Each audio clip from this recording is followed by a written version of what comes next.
That's today's reality. I think ancient time, of course, firstly, human population very small, but their very life depend on the community. So work together, whatever they get something, share each other. Eventually, our population increase, then we create a lot of different community, different country. So these, I feel, the differences on secondary level really cause a lot of problems. This European continent, the past 20th century, First World War, Second World War. Why? If at that time people had sense of one continent, same, I think this killing will not happen. But too much emphasis, my nation, their nation. Nowadays, in Middle East, even religion causing killing. My religion, their religion. So, a lot of problem. Human-created problem. That kind of problem, our responsibility to reduce these problems, since we created. So pray to God is relevant, since these problems we created. So we have the responsibility to reduce this and eventually eliminate this man-made problem. Global warming, some other thing, beyond our control. So I'm often telling people, people generally, particularly people who have some religious faith, they always pray to God, pray to Allah, so on. If we have the opportunity meeting with Jesus Christ or Buddha or Muhammad and ask them, please bring peace on this planet, I think they most probably they respond, who created violence? Who created problem? Not by God. You human being. So you have the responsibility to solve this problem. You created a problem and ask me peace. Illogical.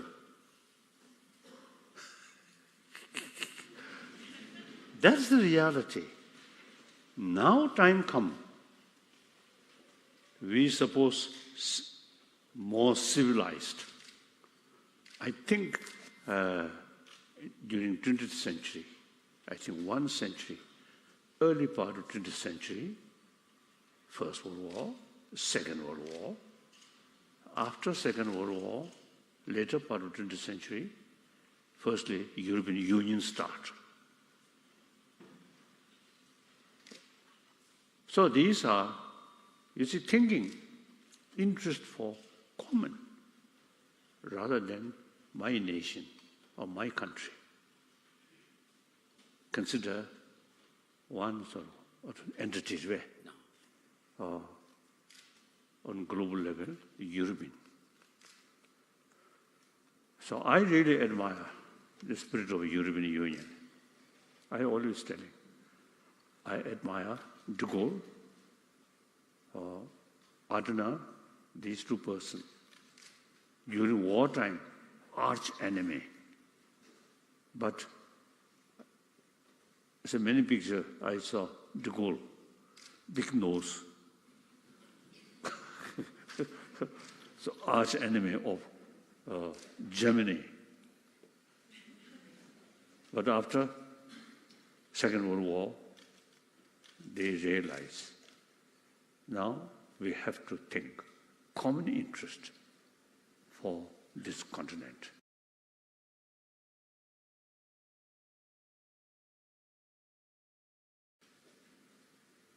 Russia, at that time, something different. Eastern European, something different. So European Union, I am one of the strong admirer of European Union.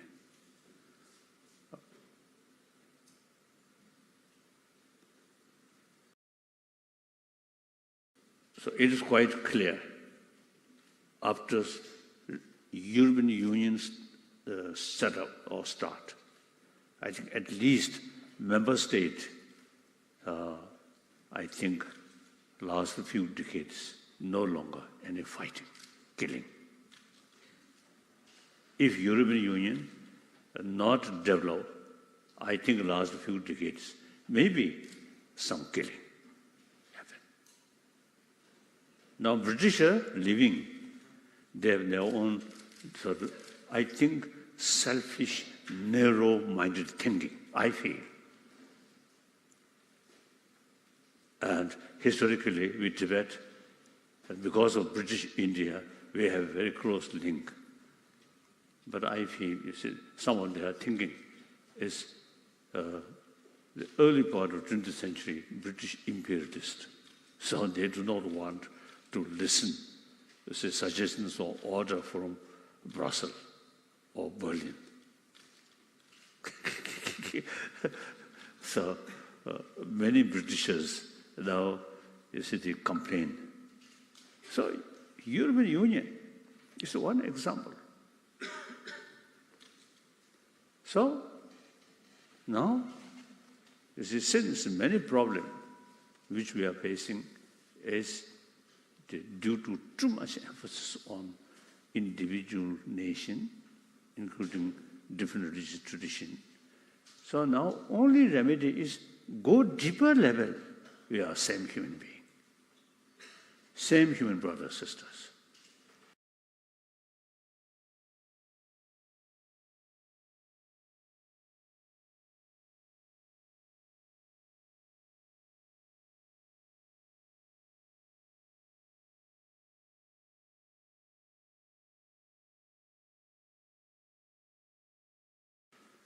And the same way to born, same way to die.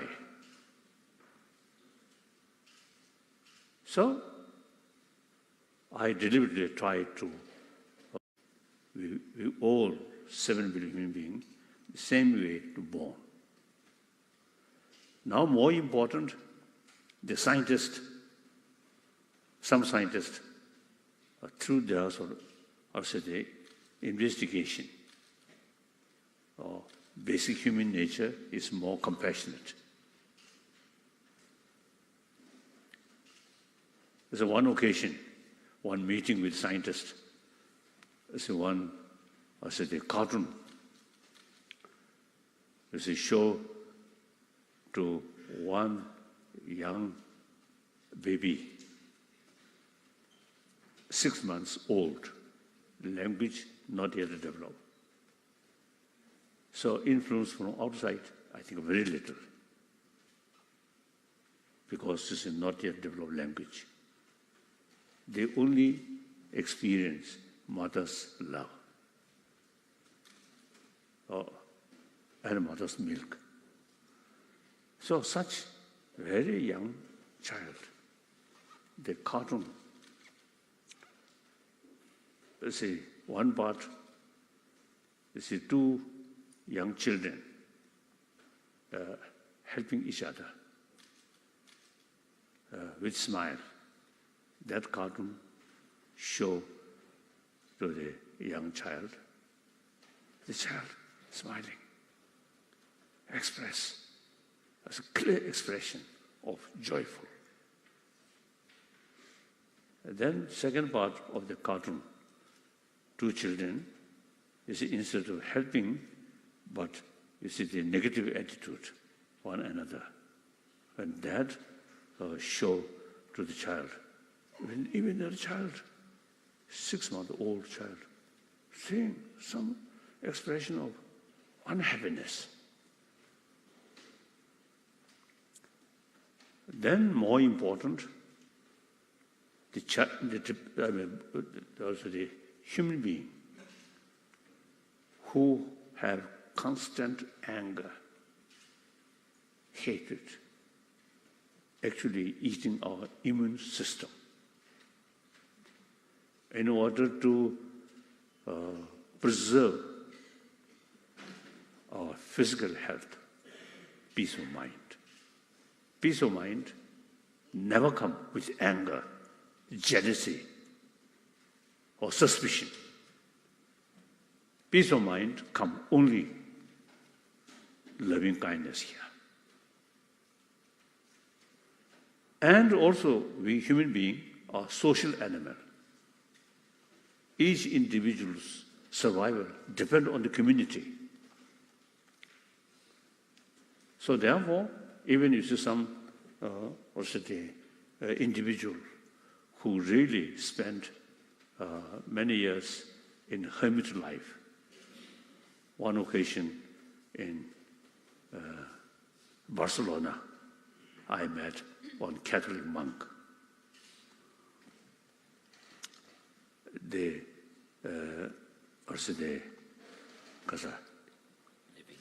people, you see, who organized my visit, they told me one Catholic monk who spent 5 years in the mountain behind our city, Montserrat. So then I am very, very happy to receive him. Then he come.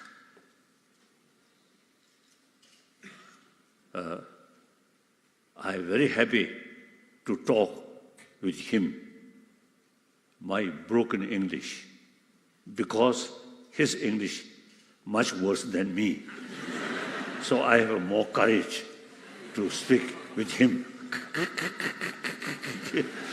So then I asked him, I was told you spent 5 years in the mountain, very hermit life. And I asked him, what kind of you practice or meditate? His answer is, meditate on love. When he mentioned that, in his eye, I noticed something special significance. Now my point here is, he 5 years in mountain hermit life,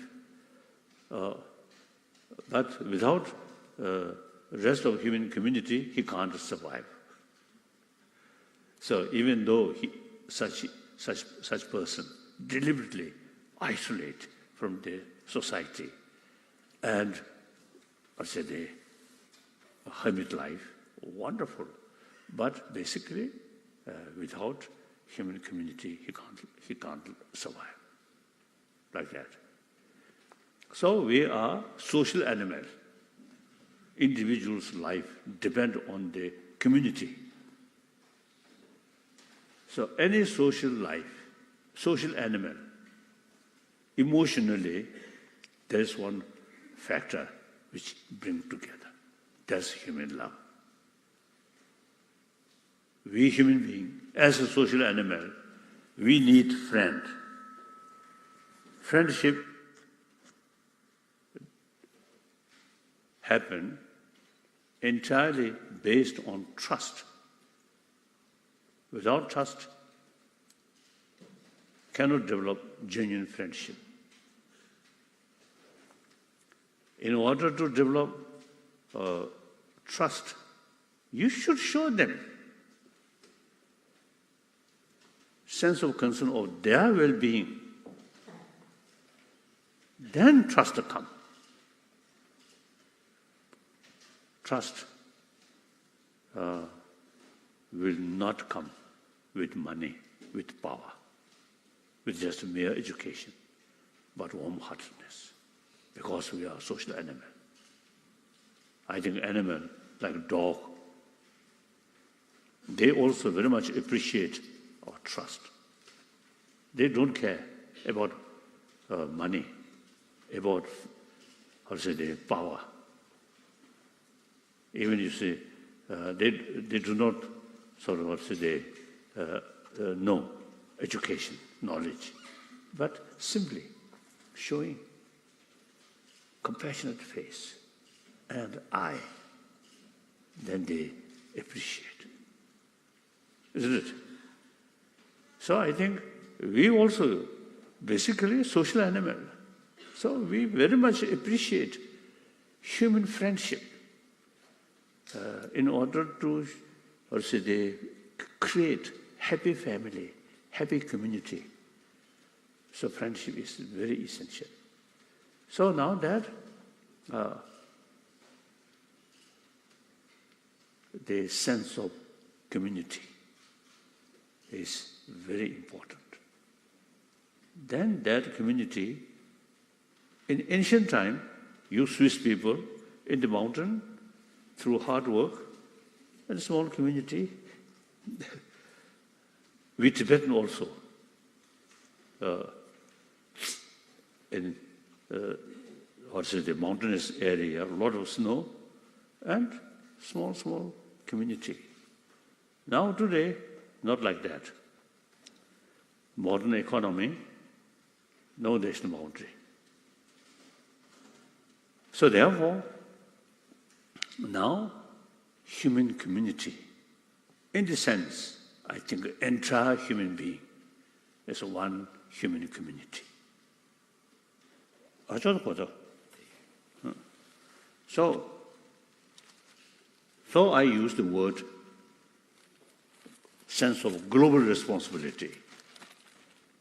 Think humanity and consider yourself part of that. So taking care of the global human being is ultimately taking care, best way, taking care of yourself. Which is selfish. You ask, taking care of oneself, in that sense, we are selfish. Without that, we can't survive. And the human evolution, you see, on that basis, you see, evolution come. So, but since we are community or social animal, and particularly in today's world, the reality is East depend, future of East depend West, West depend East, South, North, like that. So just one big human community. So we really need a sense of global responsibility on the basis of concept oneness of entire 7 billion human beings. Although all religion taught us, teaching us, we are semi-human brothers, sisters. And according to theistic religion, we all created by one God, Creator. Consider that like our Father. So 7 billion human beings come from one Father. That Father, infinite love.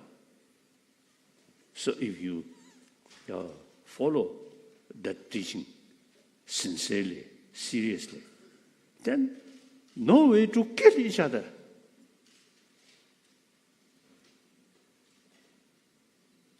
We all, human brothers, sisters, children of one God.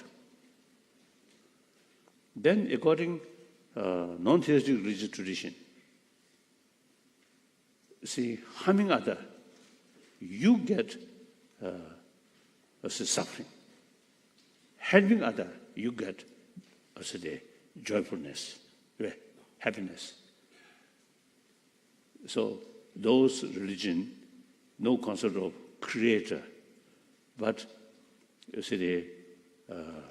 very much emphasis each individual's behavior should be non-violent. Violence creates suffering for others. And ultimately, you yourself also suffer. So non-violent teaching, very helpful. Firstly, not harming others. Result, you feel happy. You get more friends. Harming others, you create deliberately more enemy. Nobody wants enemy. Everybody wants friend. Friendship cannot buy ultimately peace of mind. If big sort of market, supermarket, if you go supermarket shouting, I want to buy peace of mind, I think people laughing. Or that person, maybe little problem here. So peace of mind must create by yourself. And taking drugs, alcohol will not bring peace of mind. Warm-heartedness, peace of mind, very much based on the compassionate mind. So now scientists, as I mentioned earlier already, basic human nature is more compassionate. So therefore, I feel now the problem is the children, I think around 3-year-old, 4-year, 5-year, still the basic human value, human love, human compassion, very alive. Because they are survival, they are day by day, the mother's loving kindness and friends' sort of love, very sort of relevant. And then grown up, once join education. Not talking about these inner value, just concentrate brain. And then the whole nation who come from that kind of education, and then materialistic culture, materialistic life, not much talking, these inner value. I think education system, I feel some responsibility. Modern education system, very much oriented about material value, not adequate emphasis inner value. Now time come, we cannot rely on only religious teaching for inner value. Now it is growing, more and more people, and young people say, not much faith. So education in America and other European countries, I noticed it's a big Christian church, Christian monastery, now more or less empty. So people, I think, genuine, serious interest declining. When modern education, separate institution which taking care about education, at that 200 years ago, then the church take care about our inner value. And then gradually in the society, the influence of church a little bit declining. So now the education institution alone should take both responsibility, education and warm-heartedness. So now education institution should pay more attention about this inner value, not based on religion, but based on human universal value. So, 1 year old, 2 years, 3 years, no religion, no faith. But they are very much appreciate human love. So human love is universal. Religion never be universal. Group, like that. So therefore, here I think very useful. Indian tradition, the secular way. When I use the word secular in the West, some my friends, some Christians, some Muslims, they a little bit sort of uncomfortable. They suggest to me, you should not use the word secular, because In the West, secular means disrespect religion and a distance from religion. Whereas in India, the meaning of secular is respect all religion and also respect non-believer. So that's very relevant. Today's world, out of 7 billion human beings, 1 billion non-believer. If we see these deeper human value based on religious faith, then over 1 billion will not show any interest. So the secular way educate about inner value. Now here I often you see telling in school, in education, hygiene of physical included in children, isn't it? Hygiene of physical, how to take care of their body. Now similarly, we need hygiene of emotion should include. Not only take care of your physical health, similarly, they should teach how to take care about our emotion. Healthy mind. So healthy body, healthy mind, strictly secular way, not based on religious belief. Okay. So that's my, these ideas come. Many years meeting with people from different country and different background, different culture. And then important number of scientists, educationists. So therefore, now these days, whenever I have opportunity meeting with people, I always say share with these points. So now, is it clear the secular ethics, Kasa? Universal ethics. First, a warm round of applause for these first insights of the Dalai Lama.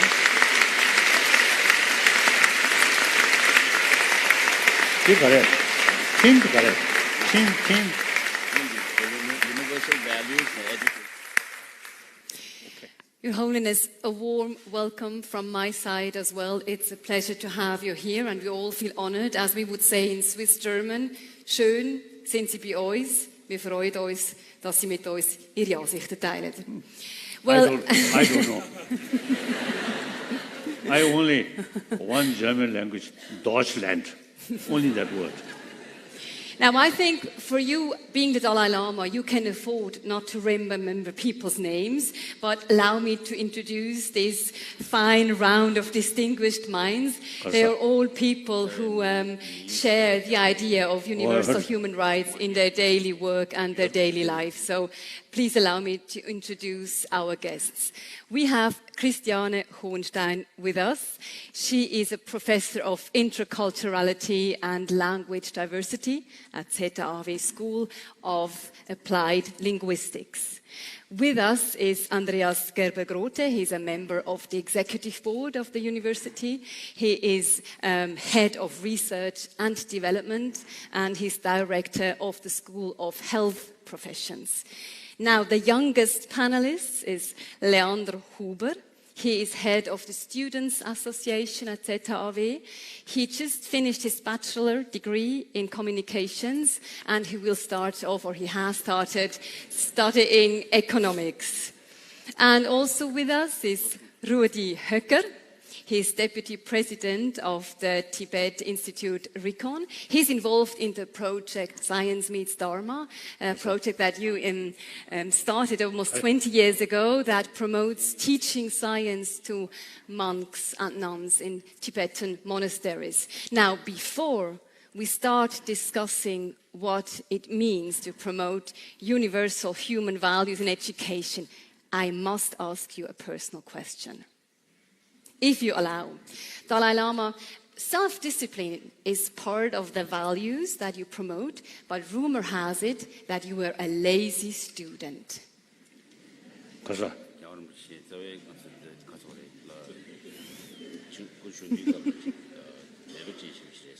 그래. 렐로젠.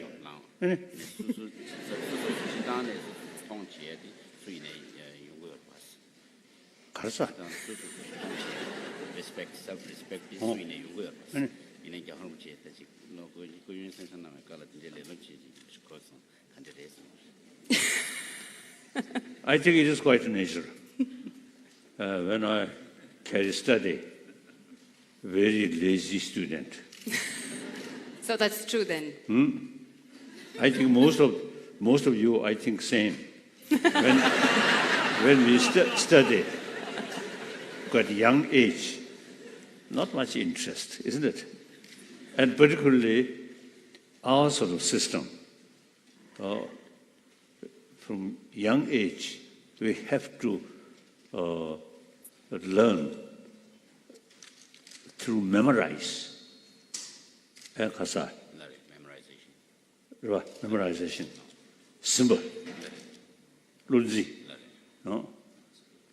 So my case, I think 7-year-old already started to learn by heart some root text. And then occasionally, you see, we show our sort of knowledge to our teacher, and teacher kept the text. We learned by heart, so no scripture. Not only my own case, this is some of my sort of friend. They have this sort of beautiful story. You see, their teacher eyesight not very good, so as a young student, the text kept by teacher, but teacher cannot see properly. So, and then the young student is supposed to recite by heart, but reading the text. I didn't have that kind of sort of experience, but some of my friends, they told me, they are quite expert to cheat their teacher. So I guess, Your Holiness, cheating is not one of the universal human values that you want to promote cheating today. That's right. Yeah. So, no, but in any way, when I start learning these things, I have no interest. Simply, I consider burden. Then, age 13, 14. And then I start some interest to practice these things. Then, at my age 16, the political situation changed. We lost our own freedom, a lot of difficulties. But at that time, the lesson which I learned is very, very useful. Then gradually, we lost our own country.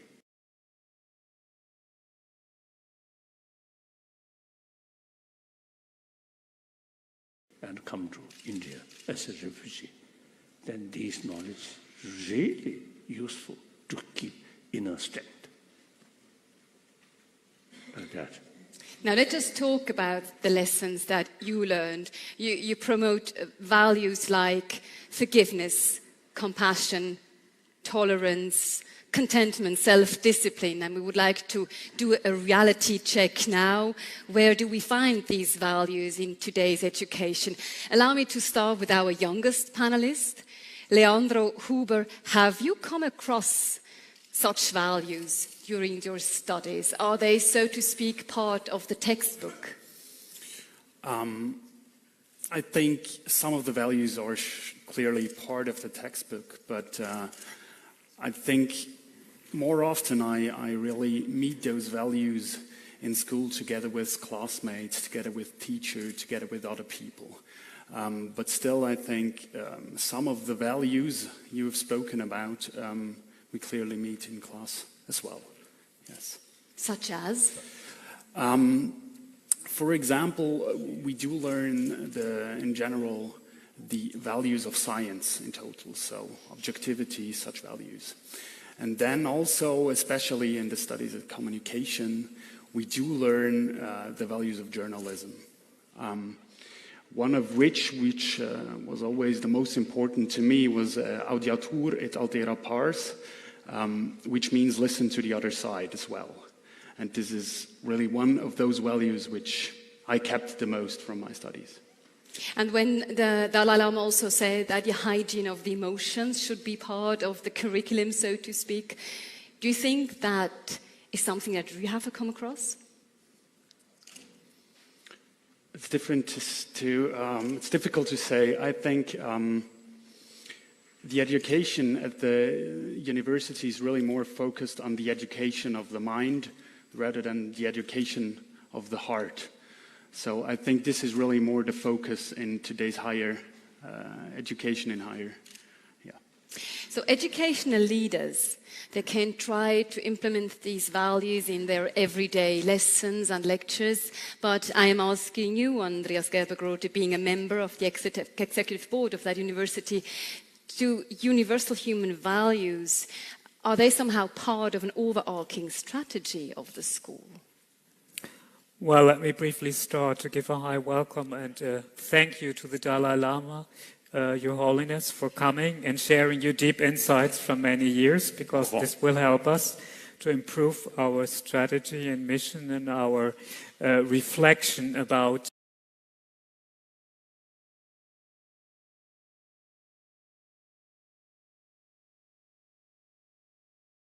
values that we want to teach to our students and that we want to live up to. So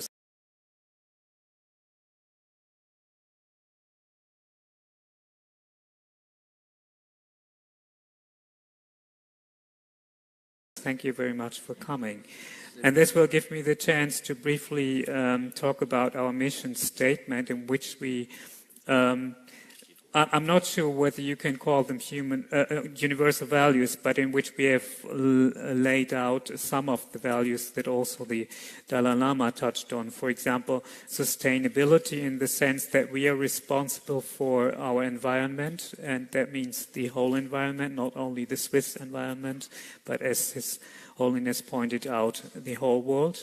And also that our students learn to reflect, and that they always have a reflective stance towards what they are doing, towards what, and constantly reflect themselves. For example, in my field, the health professions, that they reflect what is their role as a health profession if they encounter patients that think differently, that feel differently, etc.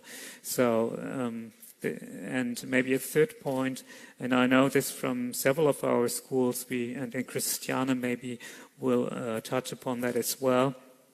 We also have a strong focus of teaching interprofessional learning. So these are maybe three values that are similar of what His Holiness spoke about.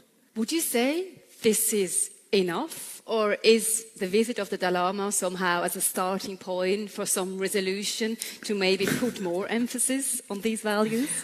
Maybe not for a resolution, but maybe this today is like a self-reflection of the whole school. As you can see, there are 700 people here and several more hundred watching at the TV stations in our different halls. So and quite maybe pressure, quite a lot of pressure.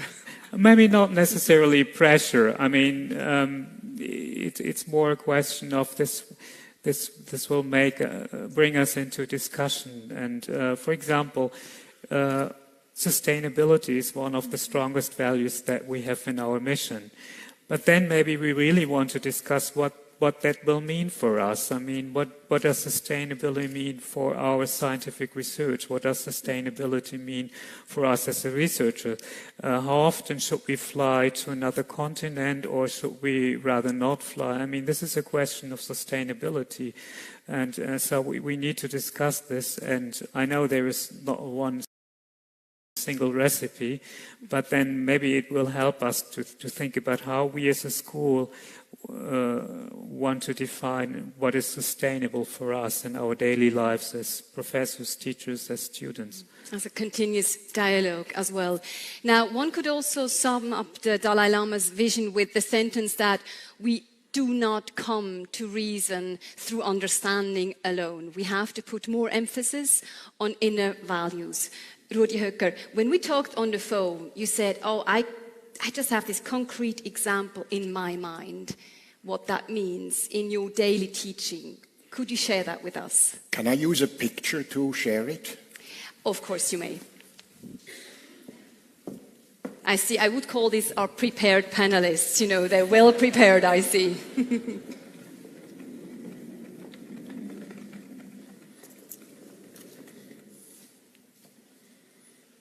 Maybe you show it to the audience as well?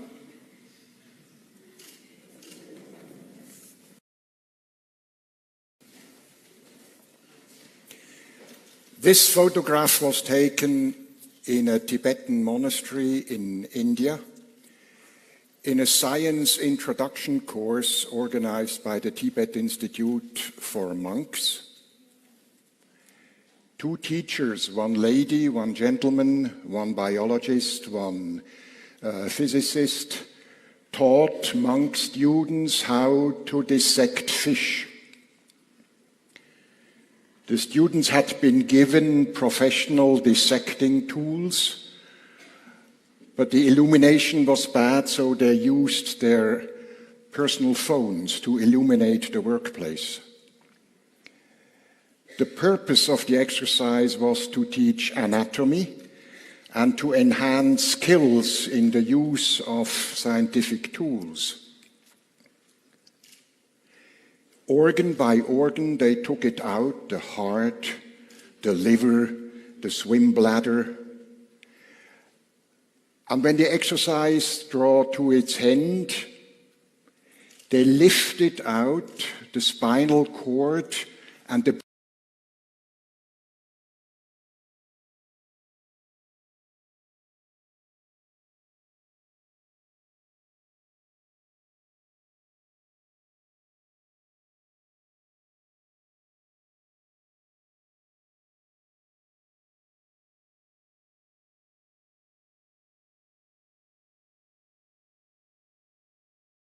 brain of the fish and had it in their hand.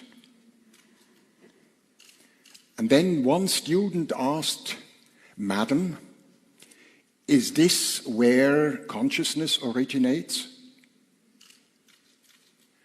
There was a moment of silence. The teacher stopped to reflect. And then she said, "The Western scientific hypothesis is that there is no consciousness without these organs, but whether or not there is more to consciousness, Western science doesn't know." And then again, a long moment of silence, an intensive silence, and it was at that moment that I realized what the enormous value of that moment was. It was the moment when a door was opened to new knowledge for the students, but behind the door, an immense world for both these worlds, the world of science in front and the world behind of it, which has no scientific explanation. There was a humility in that and an enormous unifying effect between the cultures and the religions. That for me was very impressive. And I also believe that you hope that moments like these would be a more normal situation in everyday curriculum and not only in like a Tibet Institute. Thank you for sharing this with us, Mr. Höcker. Now, Christiane Hohenstein, your field is interculturality. So when we talk about universal human values as such, do they exist according to your world? Well, thank you, and hello, everybody. Actually, it's very difficult or hard to say that universal human values exist. I personally believe they don't exist yet.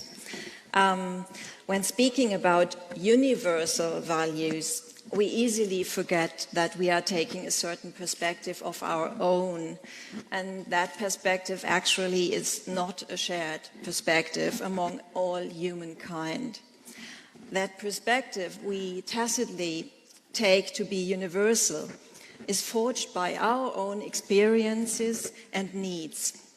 And someone raised in another country, in another educational system, within another language, will not hold values or have needs, and will not have acquired the same learning techniques as we have. Think, for example, of languages operating on principles other than the Indo-European family and the Latin alphabet. And Tibetan is a very good example of that. Numerous Indian languages, Arabic, Hebrew, African languages, or languages with a character-based writing system such as Chinese or Japanese, where you have to learn the writing system separately from the spoken language at the same time. And this is a cognitive, very hard effort, and it takes much longer than learning Latin or German or any alphabet language.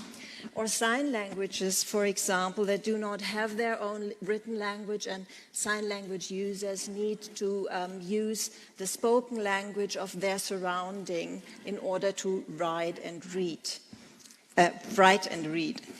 If you allow me to, to leave the field of linguistics and, look at the values at itself, what is it that you think is difficult with the concept of a universal human values? We need to be able to change our stance, to change and shift our perspective. That is one important part of learning intercultural communication and teaching interculturality. We need intercultural reflection, and I also mean I mean by that we need a reflection on inclusion, on inclusive language, on inclusive interaction, and ways how we can bring about it. And part and parcel of this inclusion for me is as well tackling the gender gap that still exists in all human societies, and that is ingrained as a concept of inequality between women and men in all religions I know of. So that surely is a point we need to tackle in order to come to create truly universal human values, where men and women are conceived of as human beings in the same way. And that is not the case yet, I think. Let me pass this point to the Dalai Lama. I'll wait until the translation has finished. So basically, to sum up, you say as long as there is no equality between men and women concerning their rights, it's difficult to talk about the concept of universal human rights in education. Your Holiness, what shall we do with this situation?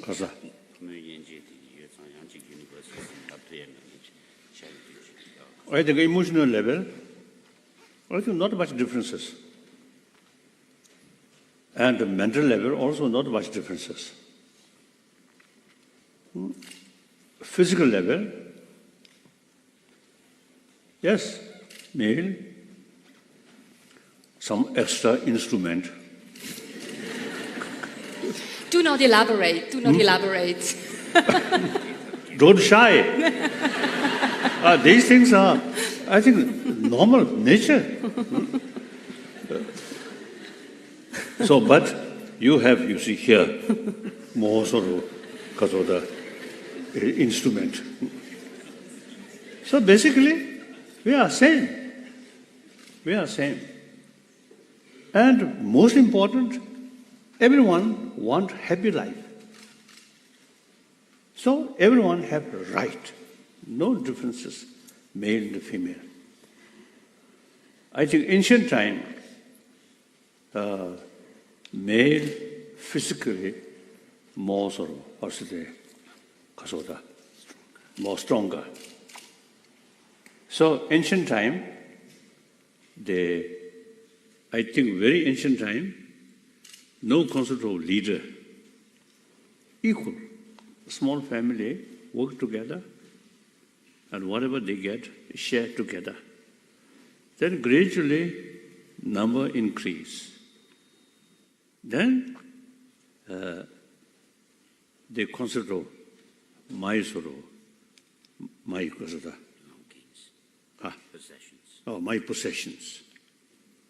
And farm, my farm, right? And then steal. Oh, these things happen, and bully. So then people realize, oh, now we need one leader who look after, you see, these injustice or these things. So then no education. So in order to become leader, the physical strength. So male dominance then come. Even some religion, also male dominance come. So then education develop. Education bring equal. Many leaders in recent years in the world, female. So education brings equal. So now still the century-old, 1,000-year-old, or sort of a certain sort of habit still there. So we need more effort because of the because of gender equality is something very necessary through education, and sometimes maybe necessary some demonstrations like that. And we all know that you've been trying also hard to improve the situation of women in religion as well. And we all know that there's many strong women, meanwhile, also physically around. Let me pick out one point that you made in the beginning of your statement. When you were looking at the world, you've been promoting universal human values for so many years now. Compassion, forgiveness, tolerance, empathy. When we want to teach these values in school, these students, they look at the world as it is today. And they see, for example, wars going on in Syria, Yemen, terrorist attacks. We've got a situation with the Rohingya. We've got a wall being built in the United States. We've got Europe struggling with a refugee crisis. So how shall young students believe in these values when they see that the world is in a shape that is not according with these principles? Does this worry you? Correct. Me? Yes, Your Holiness. How shall young people believe in the principles you are trying to promote, seeing the state of the world as it is?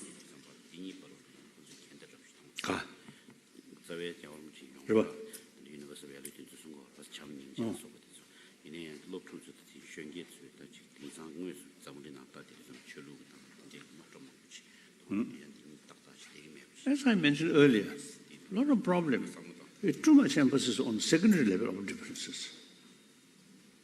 So therefore, now in order to reduce problem, including killing,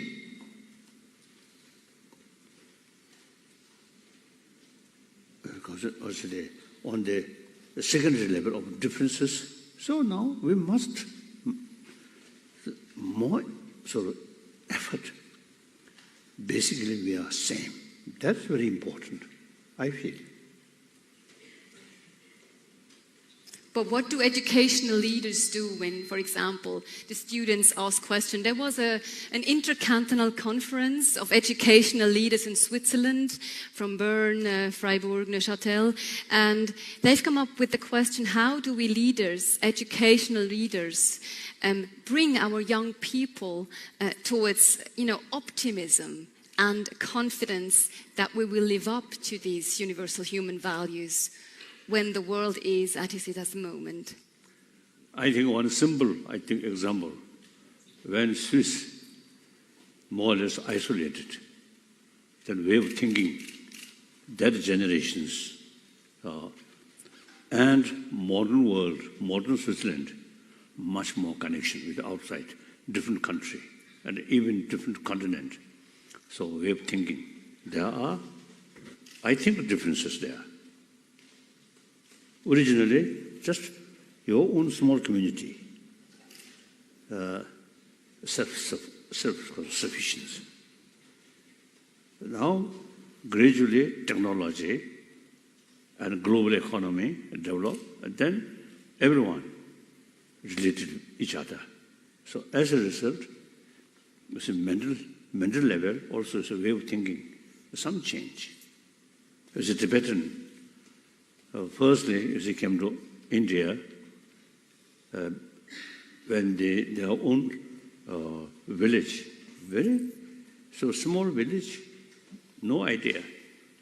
Once they reach India, something different.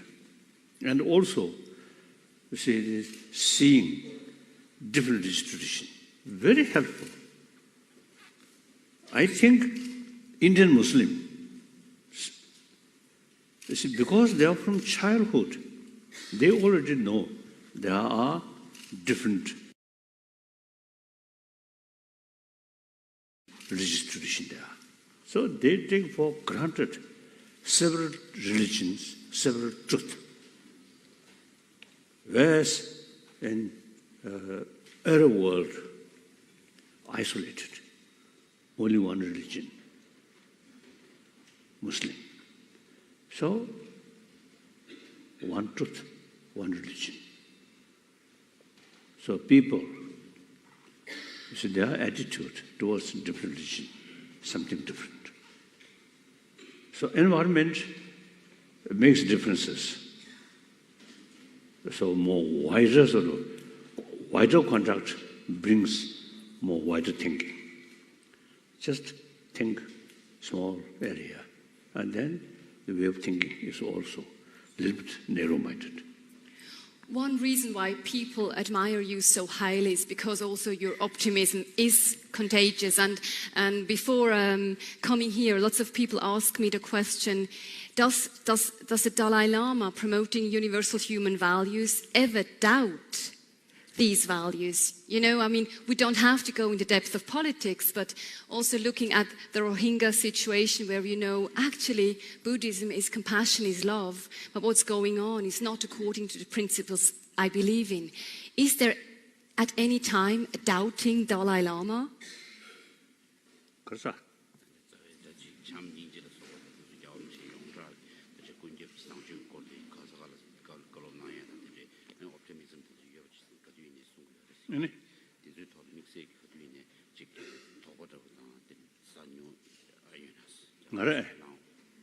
No. Without self-confidence, you cannot say forcefully. The thing which you are talking, and you yourself not fully convinced, then how can speak? I said regularly or forcefully. What do you think when I talk to you at a certain sort of point? Do you think more sort of forceful or weak? What do you think? So they convince any subject which you are talking to other people, unless you yourself without sort of conviction, difficult. So I have full conviction, these things, through my own practice, through my own experience. Firstly, the Buddhist tradition and other religious tradition, you see, entire human being, as I mentioned earlier, you see, children of God. Then, Asian sort of different religious tradition. Not only human being, we also, you see, talk entire sentient being and a limitless world, limitless galaxies, sentient being in different galaxies. Also, you see, like us, want happiness, do not want suffering. So therefore, our daily prayer, we always think entire sentient being. So then, 7 billion human being, very small here. And this our planet, also one of them. Limitless galaxies. And each galaxy, limitless sort of stars and planets. So these thinking really is open our mind. Allow me to pick out one part of your vision. You've been saying several times that this world would become a more peaceful place if educational leaders and universities and schools would put more emphasis, what you called the education of the heart, also with your concept of secular ethics, that the well-being of others should be at the core of decision-making. Let's make a second reality check. The education of the heart. What does this mean on a daily basis at university? How do you teach the education of the heart? Well, maybe let me start not with the answer from my perspective as the director or dean, but more personal perspective. When I came here 2.5 years, I wanted to give an introductory speech to the staff of my school.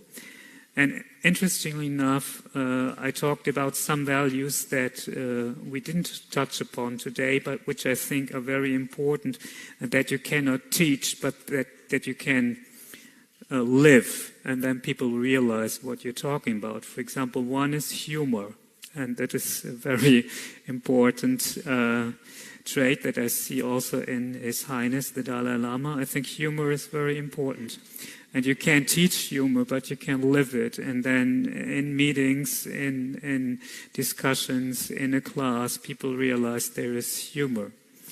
Or also being brave. I think being brave is something very important that you cannot teach, but you can try to share it through living. For example, if you see something that's totally wrong, you can change it. You can at least name it and showing, yes, this is the way I am brave in this situation. And like this, I think we can share some education of the heart with our students and with our colleagues. But I think you can't teach it like in a book. You can only teach it through an example, or maybe through stories. I think in the Jewish tradition we have lots of stories, so you can share it with stories that maybe illustrate what does braveness mean, what does humor mean in a certain situation, and what can humor help, or how can humor help in a certain situation. These are my examples. But what does this mean in concrete terms? I mean, we all know that the Dalai Lama has a great sense of humor. Yes. But not everyone has got a great sense of humor. And then you have a staff next to you and they say, you have to be funny now in your classroom. No, that's not the way you do it. You just realize in a situation like the Dalai Lama, he's just laughing at something that he even himself says. And that's like the way you can do it. You laugh at maybe yourself, or you make fun of something that happened to you in the morning, or you tell something like that. Not fun, that you make about other people, or fun in the sense that you tell, now we have to be funny. And then you realize, I mean, there's this saying, like, we all like to sit next to really thick opera singers, because when they go like, ha, ha, ha, ha, ha, it's like so relaxing, and they don't tell you a joke or anything. It's just the way these thick opera singers are. And that's, I think, the way we can convey to each other that it's humor. And for me, that's a way of living that... So it's also about creating a light atmosphere to learn and to study and yes, to but be not with. in the sense, well, I have to create a light atmosphere, but in the sense that I'm coming, and that's how I want the whole situation at my school or at the whole Set Ha'ave. So the Dalai Lama's concept of education of the heart also implies empathy, for example. From your point of view, Christiane Hohenstein, does this make sense to you? Yes, basically, of course. I only feel that maybe empathy is a term we need to explain, and not everybody may understand the same thing when talking about empathy. You might think that people who are passionately protesting and aligning themselves, for example, with right-wing groups when protesting, they have a passion, and that is a kind of empathy as well. So do they have the wrong empathy? Do we have to promote a certain kind of empathy? What do we mean by empathy? That's very important. And that is also part of cultural and intercultural reflection, to reflect about what the other side may feel, think, what the mental and the horizon of beliefs of the other side is. And you may have to put yourself in the shoes of your opponent, even if you don't really like him or her, but you need to try in order to understand the point of view he or she is coming from, and he or she might think that you are unreasonable, the bad guy, and not in the right way of empathy. So what would you suggest in concrete terms? How do we then train ourselves in dealing with empathy in everyday lectures and university days? Well, actually, we do try to do that, but it's not easy to do it in the formats we have. But 3 methods I'm working with, and I have tried, are intercultural reflection in the classroom, in intercultural learning groups that are mixed, training in perspective taking and perspective shifting, for example, by role plays, when you have to put yourself in the role of the bad guy, for example, and you need to experience it by yourself. And also reflecting and improving the way we talk to each other, but also the way we talk about each other. And this includes, for me, gender-sensitive language. And one way I found very good, and I had a format where we could train people in a way to communicate interculturally with each other, was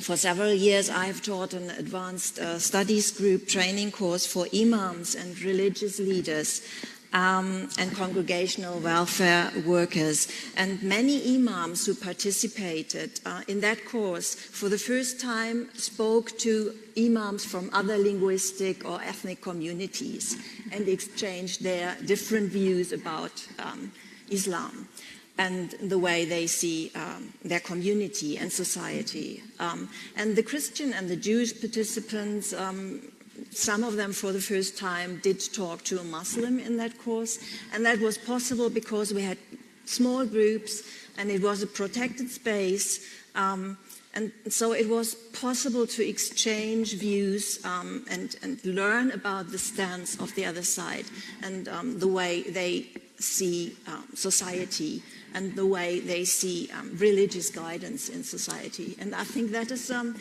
important as well. I'm not, I don't mean that we have to teach religious thoughts at university. there are other places for that, but religion certainly still has its place in society, and we need to acknowledge that. But you're also saying that it's important that educational leaders and educational institutions, they train to assume someone else's perspective, that the concept of empathy alone is not enough. So, Rudi Höcker, when you look in your institution, do you train this as well? Education of the heart, meaning trying to understand someone else's point of view. I think education of the heart is only possible in close connection with education of the brain. It cannot be separated, otherwise it might go wrong. But if the education of the brain, like in the example I showed it, increasing knowledge in anatomy and at the same time increasing skills in dealing, in dissecting a fish, if that leads to joint questions between teachers and students, and to those precious moments when neither teachers nor students have final answers, that's where the heart comes in. And that's why these moments are so precious, because there the sense of community of which His Holiness is speaking can grow up. Then there is a real community of those who are jointly searching and not the ones knowing and the other ones learning. That's for me cultivation of the heart.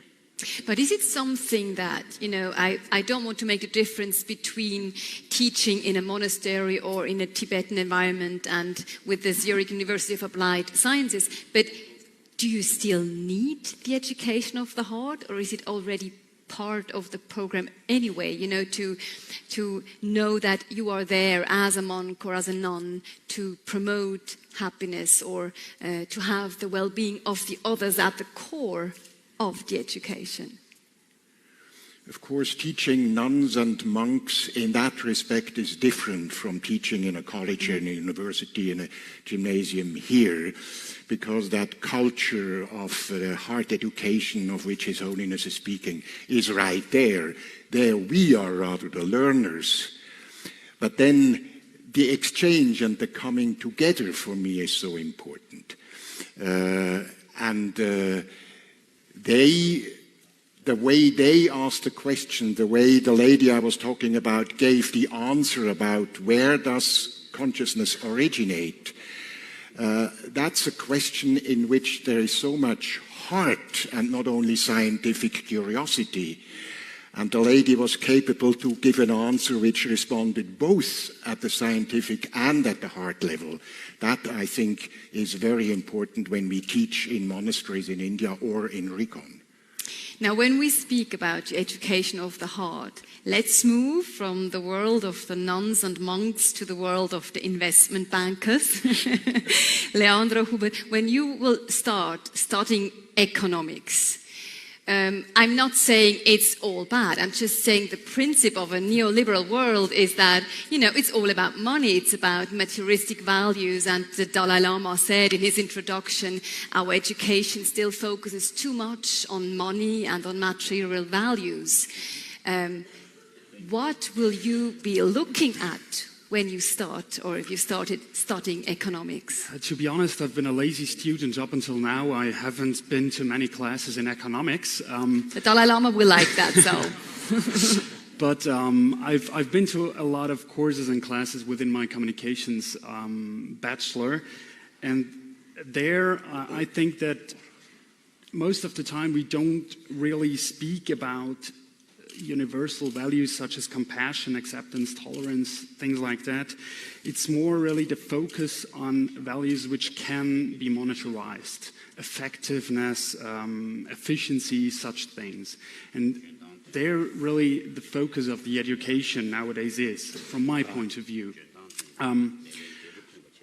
For example, we spoke a lot about corporate social responsibility within our studies, and there, instead of speaking really about the values behind corporate social responsibility, what I, as a member of the team, can do for a good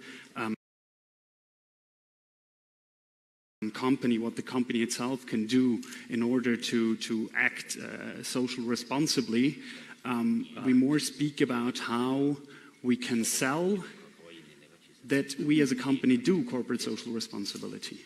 And this is something that I think from time to time it would be really good to speak about the values itself. So do you think that the Dalai Lama's vision of the idea, the well-being of the other should be at the center of ethical decision-making, will be part of your educational program? I think it would be beneficial to have more time to discuss about the values. We should have more time to discuss with one and each other on a peer-to-peer level, not straight out of books where we just see, okay, that's how it's made and that's how it's done and finish. But I think we, again, need more time to speak from one and another, to just learn from each other. And let's be honest, it's not just, the economy that is being discussed here. It's you represent being a student of economy. But when I look at today's business world, Your Holiness, it's still all about hierarchy, ranks. It's about being promoted or not being promoted. It's about statues. Do you sometimes think that reality somehow undermines your idea of the education of the heart, that the well-being of the other is at the center of decision-making?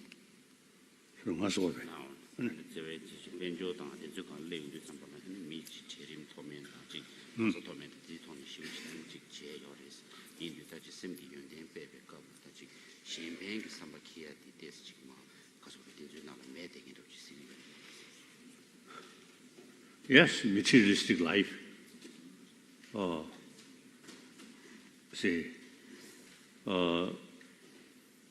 Pure materialistic life is, I think, sensorial level. Now, firstly, what is consciousness? When I discuss with a modern scientist, Western scientist, consciousness mainly refer senses of organs, not we call sixth mind. I remember, I think 79, my first visit to Moscow, then still Soviet Union, because their relation with China become something difficult. So Soviet Union allowed me visit Moscow. So at that time, I met some Russian scientists. When I mentioned sense of organs, 5, then sixth mind, they immediately reject the concept of sixth mind is religious concept. So they do not know about the world of mind. Whereas in India, over 3,000 years, you see, already realized, beside 5 senses of organs, sixth mind there. Sixth mind can, through training, can change, can, for example, anger, attachment, related with sixth mind, not organs, sense of organs. Then similarly, compassion, related with sixth mind. So those good quality of sixth mind, you see, can increase through training. So before Buddha come, already in India, the concept of meditation already there. So meditation means training our sixth mind, not organs. So now modern scientists, you see, the brain, the major portion, this side, front side, related with sense of organs. Then here, amygdala, they're related with sixth mind. So now scientists, till later part of 20th century, the scientists, especially brain scientists, you see, they reject existence of mind, only brain. Now, more investigation, experiment.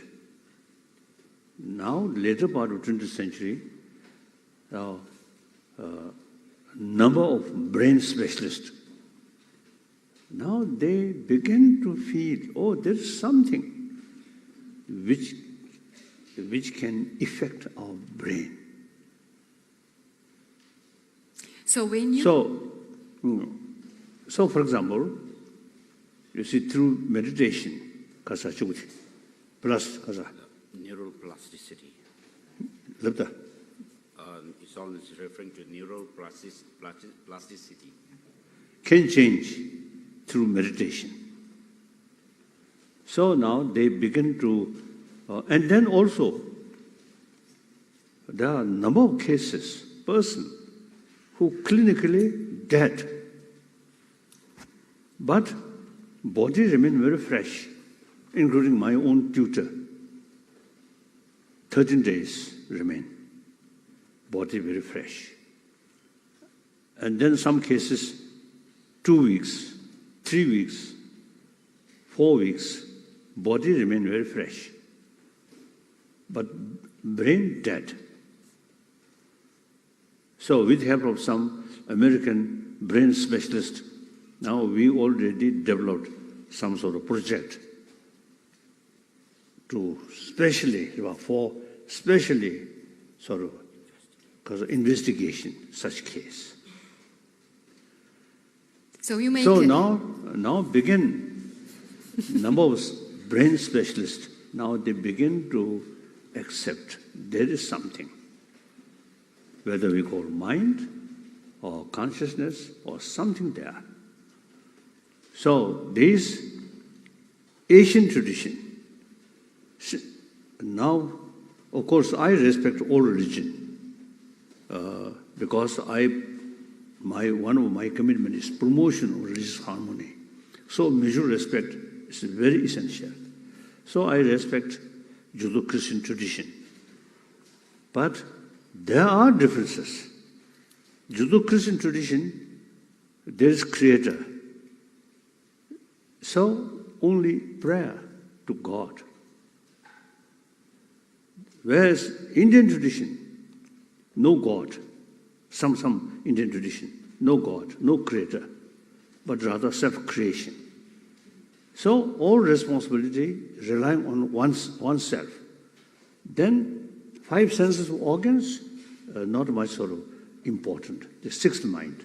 Therefore, over 3,000 years, the tradition of meditation already developed. The Buddha himself, product of Indian tradition. So now today, Indian tradition, a lot of sort of knowledge about mind, how to tackle this destructive emotion within training of mind, not drugs or some other thing. So fundamentally, Western civilization based on Judeo-Christian tradition. So not talking about these, self-creation, but rather God. Indian tradition, self-creation.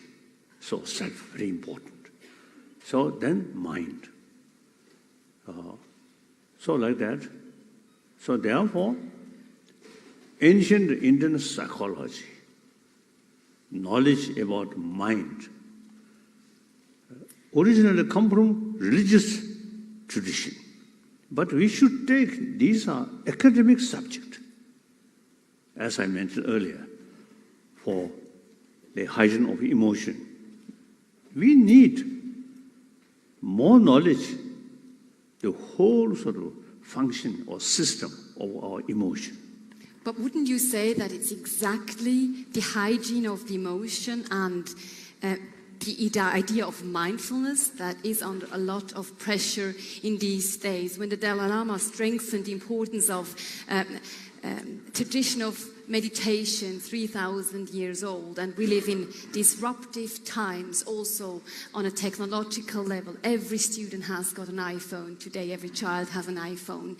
It's a lot more difficult to grab the attention of the young generation. So I would like to know, how can we promote the idea of mindfulness and being attentive to one thing as a universal human value in today's time, Rudi Höcker? Or is it in the monastery not an issue at all?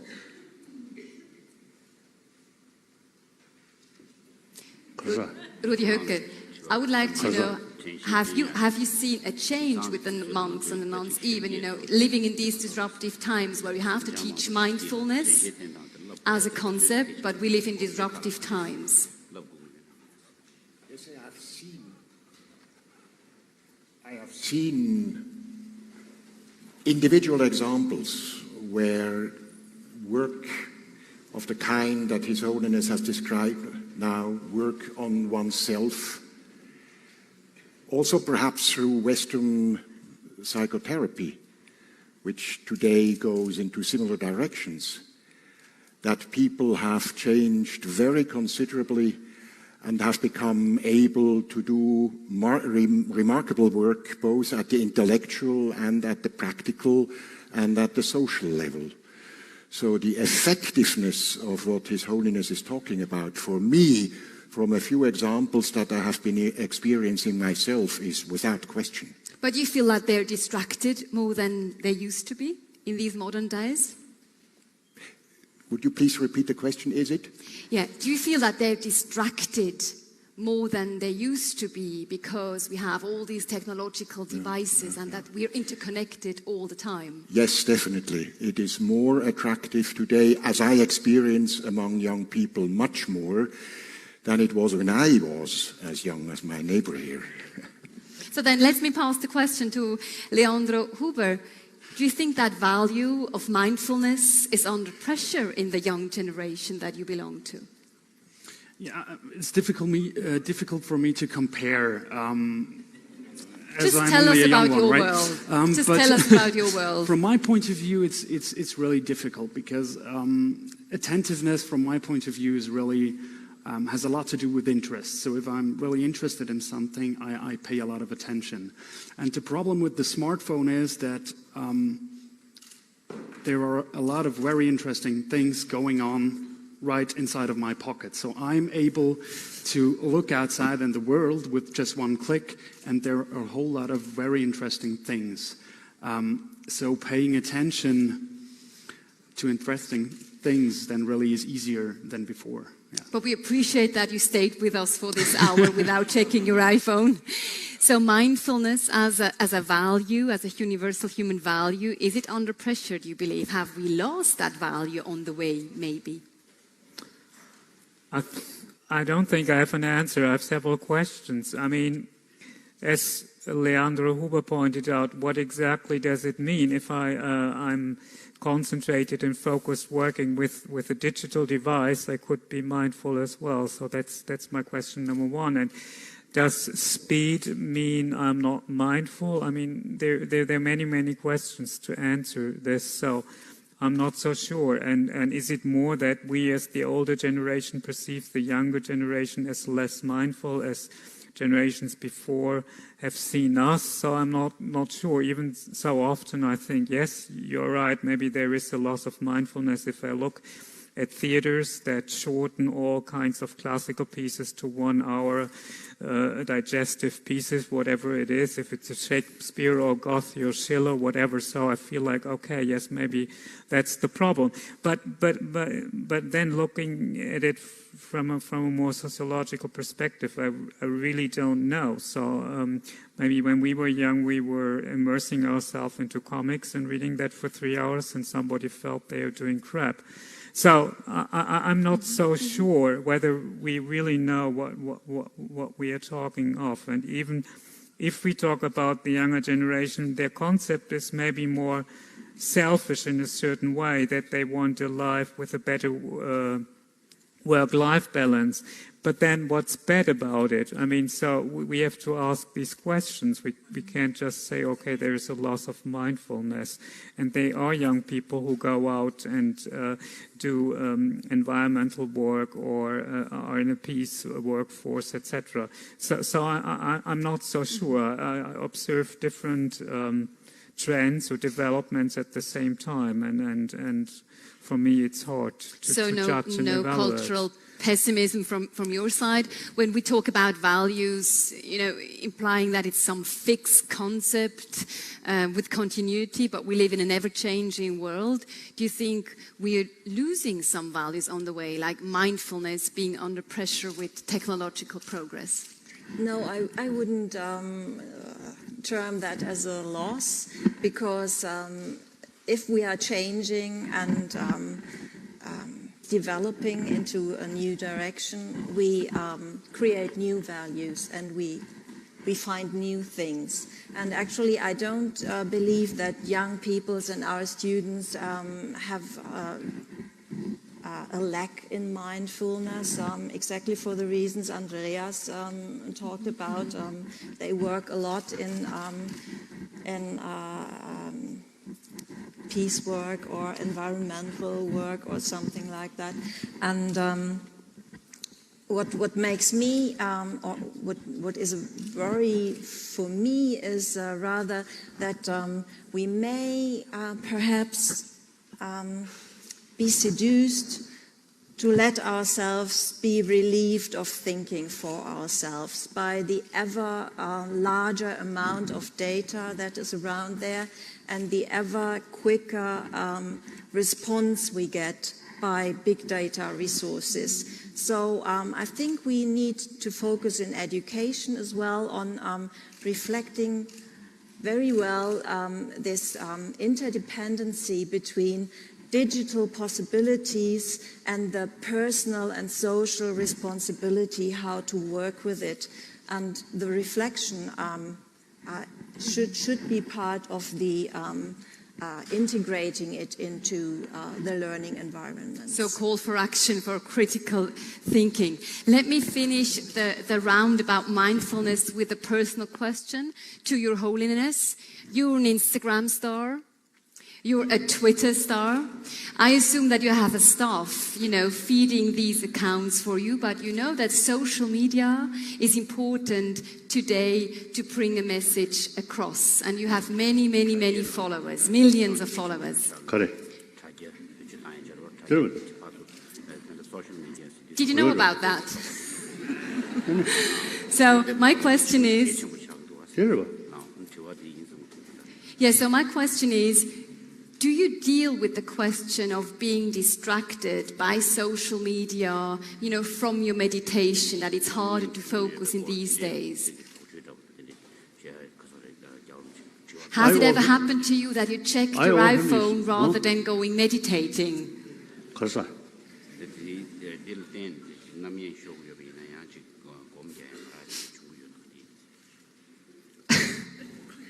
Because we very much emphasis sensorial, then music, some sports, good taste and smell and touch, including sex. Since we too much emphasis sensorial level, so the material life also you should develop. So attraction automatically comes. If you have some training about the sixth mind, then sensorial consciousness can neutralize. You can see, but your mind not follow because of that. External stimulus. External stimulus is distracting. So therefore, firstly, it is important to realize senses of organs and the sixth mind. When I discuss with some Western scientists, when we touch the subject of mind or consciousness, they only refer sensorial organs, sensorial consciousness. So that is, you see, and then very limited. The real potential of mind is sixth mind. So, I consider as a student of a Nalanda tradition.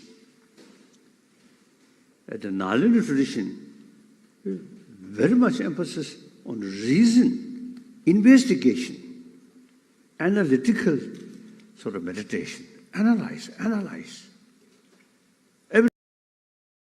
Everything, including religious subject. The important thing is why. This is very important. The Judeo-Christian tradition, yes. Whatever God say, yes. Even Buddha says something, we have the right to investigate. Why Buddha stated this? If we find contradiction through reasoning, then we have the right to reject even Buddha's own sort of teaching.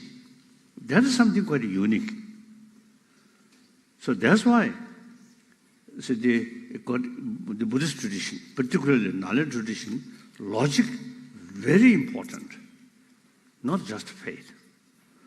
So therefore, our sort of training is always to investigate and experiment.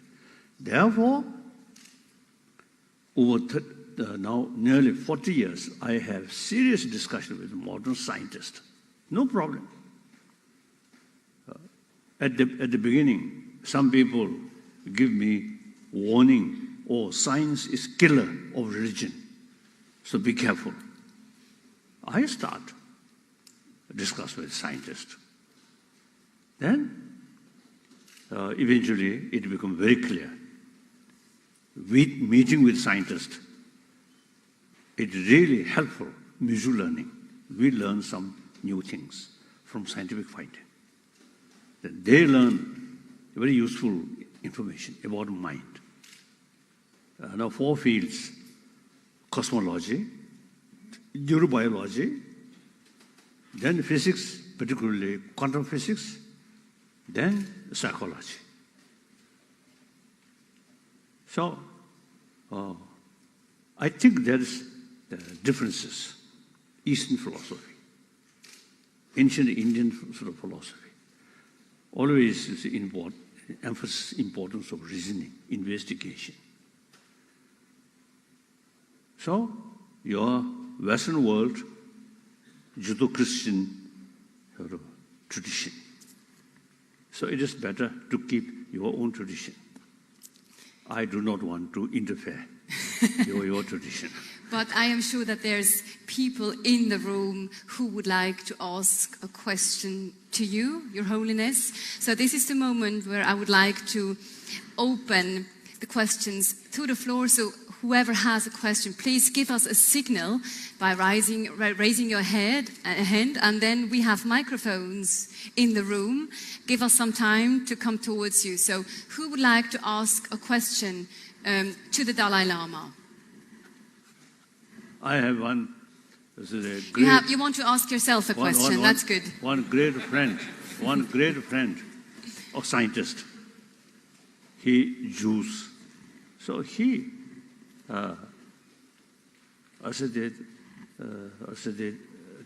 several years we discussed these things.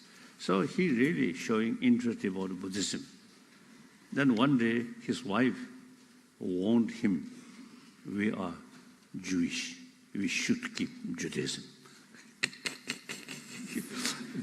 Her husband, the scientist, now they really start to practice some of Buddhist sort of practice like that. So similarly, I want to tell you, you are follower of Judeo-Christian tradition. So don't ask these complicated questions. Yes? Okay. You know, if there's no question in the room, I take the liberty. Is there one? Okay. Yes, I don't know where the microphones are. Maybe someone gives me a signal or you come towards the stage. I have many simple questions for you People left, who have Dalai some Lama. question. Don't you worry, Yes. Your Holiness. Welcome. One here. Yes. One here. So first, thank you so much for coming, Your Holiness. My question would be, you said that it's very important that we teach young children to take care of their emotions. How should we teach them? You need to research. I have no experience.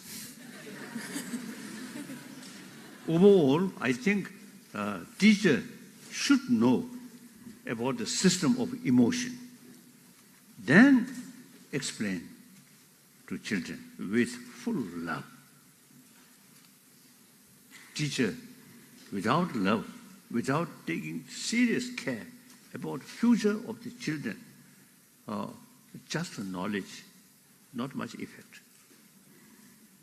So, according to Eastern tradition, the first quality of teacher is loving kindness. Take care. And then, I think you should study ancient Indian or say psychology.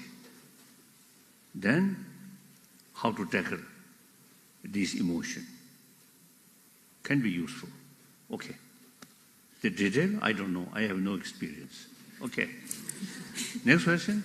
Thank you. So the microphones are located at the fixed spot here in the room. Whoever would like to One ask a microphone question has to come towards the microphone. Yes. Because otherwise we can't hear you. Yes, yes, yes. Okay. So my question is regarding technology again. And we hear every day now about artificial intelligence and machine replacing humans. Does the Holiness, the Dalai Lama, see any risk that the humans will be replaced by these artificial intelligences in the future? And what can we do in order that this doesn't happen? Yes, many scientists, they really believe machine eventually can work without our mind, brain. I don't think. These machines very useful.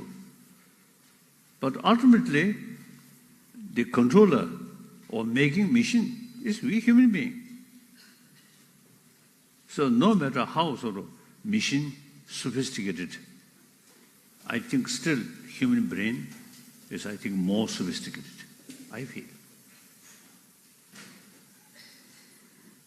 I think the small size here, our computer, brain computer here, I think if you really make similar sort of ability or brain, then I think computer hold this whole, I think, big computer.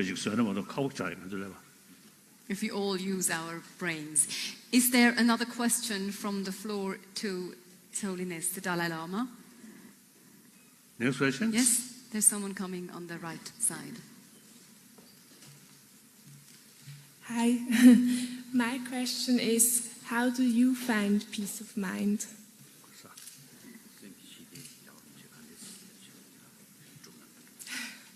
Through training, analyze. What is the value of anger?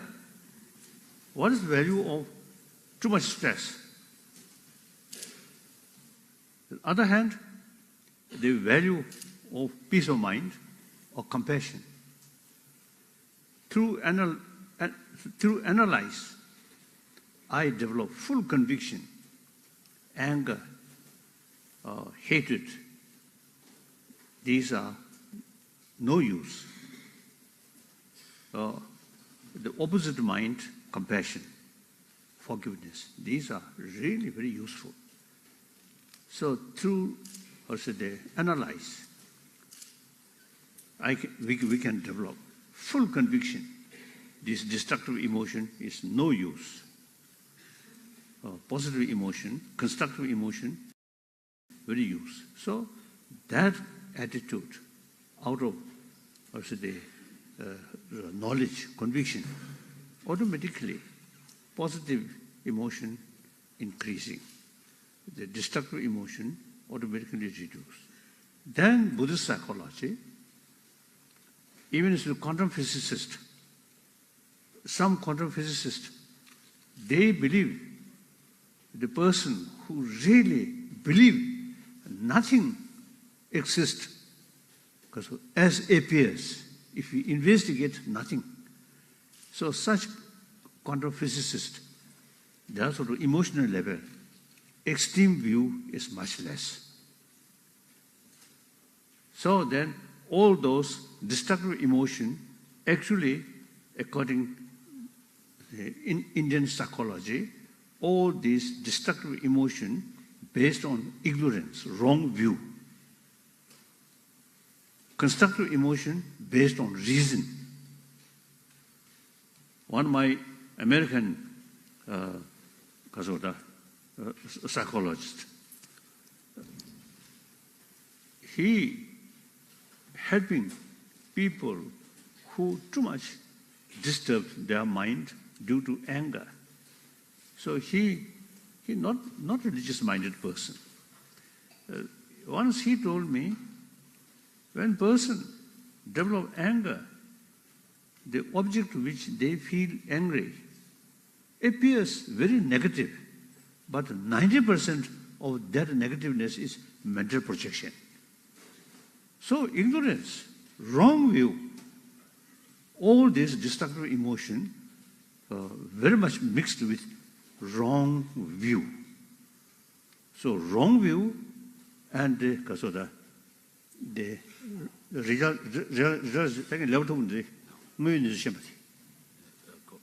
understanding of reality. Oh, opposite. So all this destructive emotion, no sound basis. Constructive emotion, sound base. So we can train. Eventually, destructive emotion can also reduce. Then furthermore, the very nature of our sixth mind, or all mind, not the nature, not in the nature of emotion, but it's like water, pure. But due to a certain emotion, because of that, spoil that water, become dirty. So mind remain, stand still, and think. Then the very nature of mind clear come. So that is the basis of we can eliminate all destructive emotion. We've got time for another question. Meanwhile, I just want to know, I mean, you've been doing a lot of training, I guess. Your Holiness, are you free of negative emotions? Do you never feel anger? Almost or jealousy? None. Almost none. But when I was young, I usually telling people, my parent, my father, very short temper. And my mother is always smiling, always very kind. So I usually telling, my first teacher of kindness, loving kindness, is my mother. So my life, early part of my life, I follow my father, short temper. Later part of my life, I follow my mother. Heritage of both. So we have one more question here in the room. Please, come forward. Do you have an idea how to motivate people to consume less without laws and prohibitions? Could you repeat the question? Because it was difficult to hear it acoustically. Do you have ideas how to motivate people to consume less without laws and prohibitions? To consume less.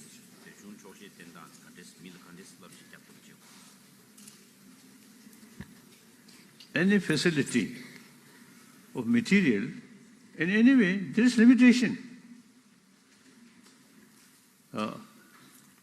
So in any way, there is limitation, so better to content.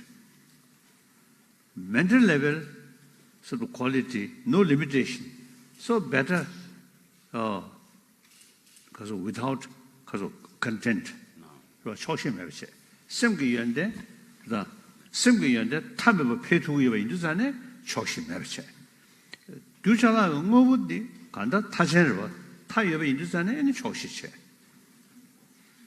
So regarding the qualities that you can cultivate and within, there's no limit to it. Therefore, you should never be satisfied with this cultivation of the good qualities.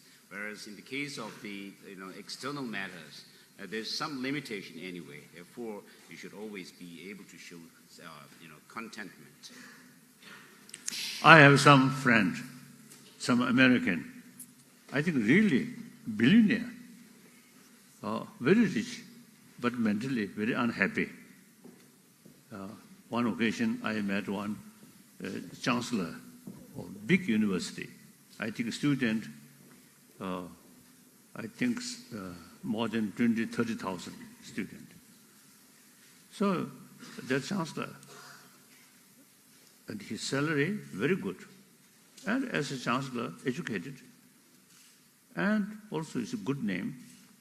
But as a human being, very unhappy. I spent, 1 hour by drive. Then we talked.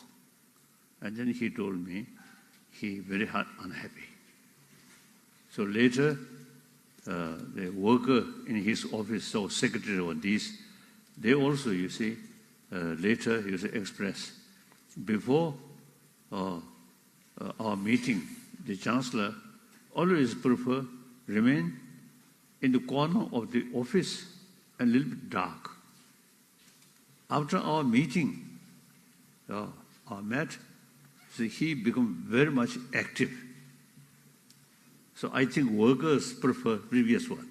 He not much, also they give instruction. He himself remain like that. Afterward, too much work. So like that. A lot of money, fame, the highly developed modern education, but emotionally unhappy. Too much sort of emotion. I talk him. Then gradually he found, I also noticed at the beginning, his face, too much stress. Then I talk, then gradually his face becomes something peace, like that. So therefore, modern education alone, no guarantee to bring inner peace. Because your modern education very much oriented about material value. Now modern education should include, as I mentioned earlier, hygiene of emotion. With that, some education about our mind, emotion, then how to tackle. That's very important. So time is up, but I would like to take one last question. It's from the first row here. Maybe I pass the microphone, or you speak up in a very loud voice so one can hear you. Thank you very much. My question is the following. If I listen to His Holiness, everything is so clear in his saying. When the audience starts to speak, it becomes complicated. And I don't know anymore whom I should believe. So I would expect that we end up this morning with quotations by His Holiness, who makes everything so evident and clear. And I'm so grateful that he is here. And in contrast to the audience, doesn't make any mistakes. We will finish this morning with a quote by the Dalai Lama, so don't you worry. I thought you had a question. But why don't we finish up now? I would like to ask from every one of you, just maybe that is a good compromise, what sentence of the Dalai Lama that you heard during this morning, what statement or what idea will you take home to your classrooms, to your lecturing? Maybe we start with Rudi Höcker. Our self-responsibility for any change that is going to happen around me has again been so well emphasized, I take it along. Self-responsibility. I have to change, then things around can change. Thank you. Christiane Hohenstein, what is your takeaway? I very much like the idea of emotional hygiene, and I'm thinking about that further. And the idea His Holiness started out with that we need to emphasize away from the secondary values and differences, and need to set priorities differently. Andreas Gerber-Grote? I strongly think that empathy is a very important value, though maybe I can relate to the statement that we just had. It's our ongoing task to then interpret this in our culture, in our daily life, every day anew, and that's maybe the big problem. Mm-hmm. Leandro Huber, what is it that you take away from the Dalai Lama this morning? For me, it is the concept of analytical meditation and the whole idea of thinking about the why and then get rid of the useful things. That's really what I take away. Thank you. And and Your Holiness, the man in the first row, he had one wish, that we could take away one sentence of you this morning, one quote. So what's the sentence that we all shall take home today from your visit?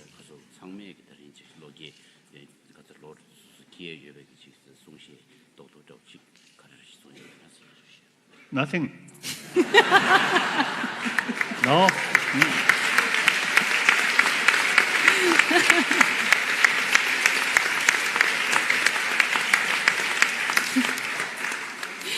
I think there's not a lot to add to that one, although my favorite quote of yours is a very simple one. It's not tied to education, but it can be seen in the context of education. You once said, Your Holiness, be kind whenever possible, and it is always possible. So I guess with that, I would like to close this morning. I think that's a good idea, not to rest, not to forget about this. I would like to thank Your Holiness, the 14th Dalai Lama, to come here to Winterthur and sharing your thoughts. It was a great honor. I would like to thank to the audience here in this room. I also would like to thank to everyone who was watching us via live stream or in one of the auditoriums of Zurich University of Applied Sciences. And above all, I would like to thank to our distinguished panelists, Christiane Hohenstein, Mr. Gerber-Grote, Mr. Huber, and also Rudi Höcker. I think a warm round of applause from everybody will finish this morning. Thank you so much.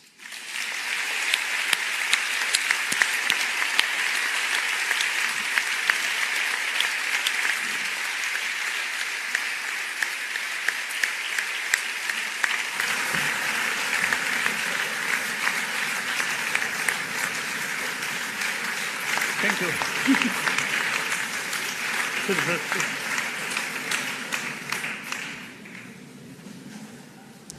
Jaren chenganing takpane drin kalap de sungshen namde ribon chogo gum ten tane ning takpane tochena shue. Your Holiness, Honorable Rector, where? Dear panel members, students and guests, with great interest and gratitude, I have listened to your inspiring words, Your Holiness,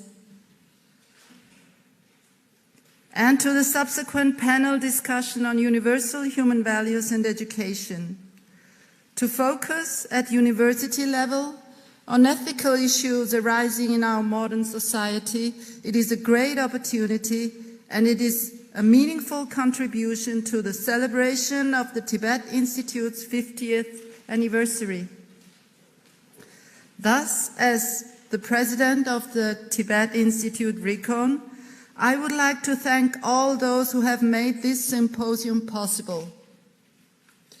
I am presently not only speaking on behalf of the Tibet Institute, but also as a mediator and lecturer at the University of Teachers Education in Bern.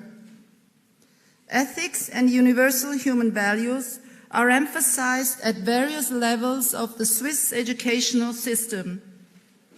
For example, at elementary school level, the subject called Nature, Individual and Society offers countless opportunities to stimulate students' interest in ethical issues. Another example is actual pedagogical research, which, among others, focuses on the question to what extent the well-being and success of students depend on their achieved social integration. A third example is found in the training curriculum for future secondary school teachers. For them, ethics is a compulsory field of study at university level. Finally, I should like to refer to the program of complementary training for headmasters and school directors. Participants are invited to discuss the role of ethics in the management of their schools. In my view, it is of growing importance to help pupils, students, teachers and their headmasters, school directors and lecturers to cultivate secular ethics and to promote an approach to emotional hygiene, which means emotional mindfulness and emotional perception. Your Holiness, what you have explained to us today was particularly helpful in this respect. I am so grateful for it. Thank you very much. Today's symposium is the fourth and last public event of the Tibet Institute's 50th anniversary, an event marked by the presence of His Holiness the Dalai Lama. Thus, on behalf of the Tibet Institute, I want to express my sincere thanks to the Zurich University of Applied Sciences for their extraordinary commitment and organizational achievement in this respect, and also to the Ganden Podang Foundation of His Holiness the Dalai Lama for their great support and cooperation.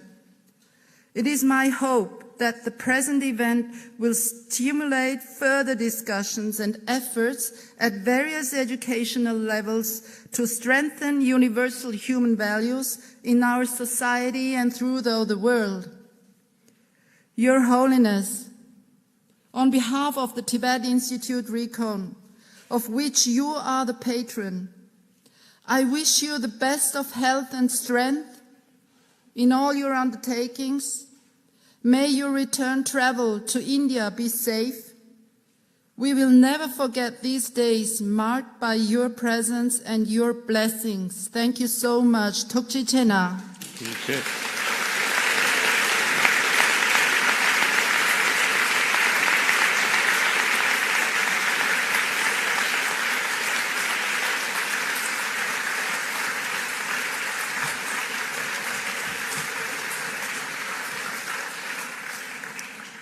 Thank you, Kamalop Sang, for your concluding words. As I mentioned at the beginning, we had about 1,000 people here listening to you today, to your words, Your Holiness. However, the impact of today's event is much greater. It will make a lasting impression, and not only as the memory of a deep and intensive moment, but as a source of energy and inspiration. And the impression will go beyond this and will reach other people in our university, but also outside. I hope that the students present here today will be future ambassadors for the strong messages of universal tolerance and dialogue that you are bringing to us today. Finally, I would like to thank all the people who make this event possible, but I would like to thank you, Your Holiness, once again for visiting our university. And since this is the last stop in your visit to Switzerland, I would also like to wish you a good journey.